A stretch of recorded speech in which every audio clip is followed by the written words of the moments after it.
सियासी मंजरनामे से खबर शामिल करें। आपको बताएं कि वफाकी वज़ीर पेट्रोलियम मुसद्दिक मलिक कहते हैं कि एक कैदी जेल में 60 लाख रुपए का खाना खाता है। ऐसे फरमाइश पर दूसरा कमरा भी दे दिया गया। प्रेस कॉन्फ्रेंस में उनका कहना था कि ये लोग अपने बानी के लिए पाकिस्तान को भी दांव पर लगाने को तैयार हैं।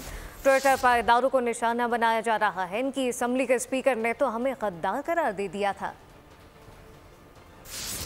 रुपए आपके खर्चा, कहते हैं मुझे देसी मुर्गी चाहिए, विलायती मुर्गी नहीं चाहिए, 6 महीने का खाने का खर्चा 60 लाख रुपए। हमने कहा बिल्कुल है। आपने कहा 7 का कमरा भी मुझे दे दो, मैंने जिम्नेजियम बनाना। हमने कहा कमरा तोड़ो, जिम्नेजियम। वजीर आजम रहे हैं, जिम्नेजियम भी बनाने दें इनको, जो ये खाना खाना चाहते हैं वो भी इनको फराहम करें। इससे पहले किसने कहा है कि खान नहीं तो पाकिस्तान नहीं? ये क्या कैंपेन है? अरे पाकिस्तान है तो खान है, पाकिस्तान है तो हम हैं, पाकिस्तान है तो आप हैं, पाकिस्तान है तो आप सब हैं। जाके अपने ट्विटर अकाउंट रिवाइज करें जो आपने कैंपेन्स चलाई हैं। हमें गद्दार करार दे दिया गया था।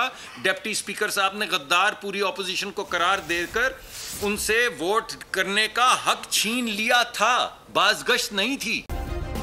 सब्सक्राइब करें और बेल दबाएं ताकि कोई खबर रह न जाए।